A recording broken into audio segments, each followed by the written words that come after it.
y'all, welcome to my YouTube channel where we learn together, take action together, and reflect together. My name is Tamira and thank you so much for being here. In today's video, I am taking you on a journey to finishing your first 5K. Whether you're a complete beginner who's curious about the running world or someone who has a few miles under your belt, this video has everything you need to cross the finish line. So hop in the car and let's ride. Or should I say, hop on the pavement and let's run. Either way, let's get to it. For over 10 years, running has been a huge part of my life. I remember my very first 5K like it was yesterday. A few of my coworkers and I signed up to run a local race together, and the rest is history. I have been running since. One of the initial things I loved about running was how it kept me so fit and helped me maintain a healthy weight. In fact, the reason I started running was to lose a few pounds. But over time, the more I ran, the more I learned that it's not just about the physical benefits, although let's be real, those are super important too. But for me, running is so much more. It's my time to think and reflect, my time to process and organize my thoughts. It's my time to connect with nature. I love running outdoors because being in nature for me is very healing and rejuvenating. Running is a way for me to challenge myself, and honestly, it can be really therapeutic. I have coached myself through many of life's challenges while on the running trail. From countless 5Ks and 4-milers to conquering 10Ks and even my recent half marathon back in December, I've racked up a significant amount of miles. And with miles, with experience comes knowledge. So I'm sharing 6 things I tell my younger self before running my first 5K. So consider this your checklist for crossing the finish line. Number 1, find your why.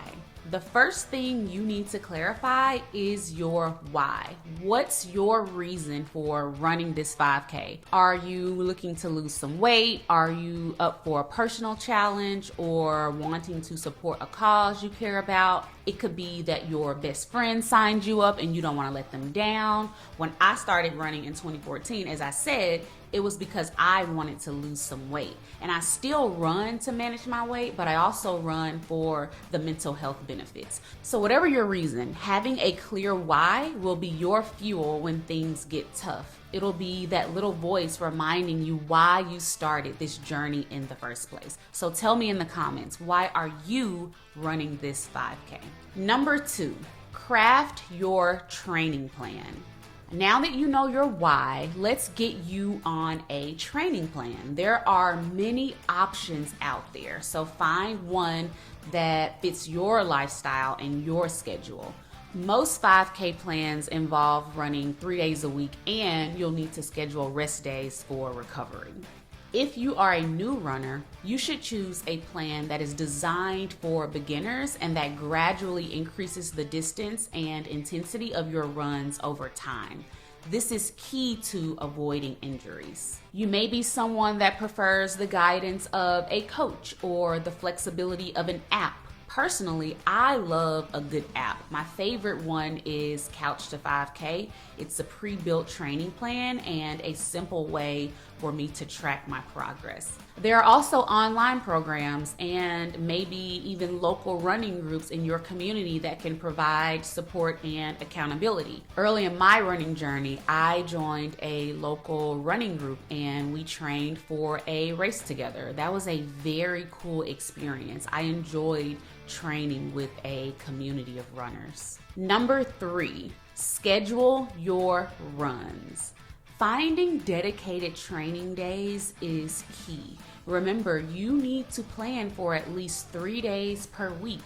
Is that going to be Mondays, Wednesdays, and Fridays? Or does your schedule only allow for 1 day during the week, meaning you must also run on Saturdays and Sundays? I prefer to run during the week, and I use the weekends for rest days or to make up runs that I miss. What time are you going to run? Are you a morning person who thrives on pre-sunrise runs, or do you prefer to unwind with an evening jog after work?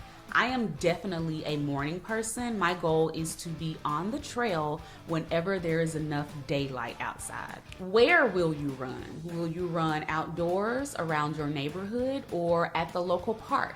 Will you run on a treadmill at the gym? There is no right or wrong answer. Just choose a time and a safe location that works best for you. And if you choose to run outdoors, always, always, always be mindful of your surroundings. Number 4, get the gear that you need. So what essentials will you need before hitting the pavement? The first thing you need to do is invest in comfortable running shoes that provide proper support for your feet. I also recommend getting a good pair of socks. This will help manage moisture and prevent blisters. When it comes to clothing, choose breathable fabrics that keep you nice and cool and that absorb or wick away sweat. I am a runner who sweats profusely. I mean, sweat dripping all over my body and down my face. So I like to keep a towel or wear a sweatband, especially during the hot and humid summer months. Some other things you might also want to consider are headphones if you like to listen to music, a fanny pack to store personal belongings like your car keys and ID, or a hydration pack to stay fueled and hydrated on your runs. Hydration is key, and we must drink plenty of water throughout the day, especially before, during, and after our runs. And let me tell you, the water thing is definitely a struggle for me, but I'm working on it. Number 5, listen to and care for your body. Y'all, this one is super important. Always stretch before and after every run to loosen up your muscles and improve your flexibility. As I said, I have been running for about 12 years and I did not start consistently stretching until year 9 or 10. And as you age, you really need to start stretching every day, whether you are a runner or not. Strength training is also your friend. Stronger muscles mean better running form and decrease your chance of getting hurt. And just like stretching as you age, you want to make sure strength training is a part of your lifestyle as well. Don't push yourself too hard, too fast. It's all about gradually increasing your distance and intensity over time. Going too hard and too fast can cause injuries. So give yourself grace and enjoy the journey. There will be good days and there will be bad days. One day you might be able to run 8 minutes without stopping, and the next day you might not be able to run for 2 minutes. It happens. So pace yourself and grace yourself as you build your speed, endurance, and strength. I cannot say this enough. Listen to and pay attention to your body. Don't be afraid or ashamed to take rest days when your body needs them. Listen to your body. Number 6, set a goal and track your progress. A 5K is a distance of about 5 kilometers, which is equal to 3.1 miles. This is the same thing as running 12 laps around a high school track or taking a brisk walk in the park for about an hour. Research says 26 to 36 minutes is the average 5K time for a person who has been training. For a runner who jogs steadily at a 10-minute mile pace, a 5K takes 30 minutes to finish. If you are walking the 5K, it will take about 45 minutes to finish. If you run off and on during your 5K, it will take 35 to 40 minutes. So ask yourself, do you want to finish your 5K in 45 minutes at 15 minutes per mile? Do you want to finish in 30 minutes at 10 minutes per mile? 36 minutes at 12 minutes per mile? Maybe your goal is to just cross the finish line at no set time, and that is great too. Your goal can be whatever you want it to be. It's called a personal record for a reason. It is personal to you and only you.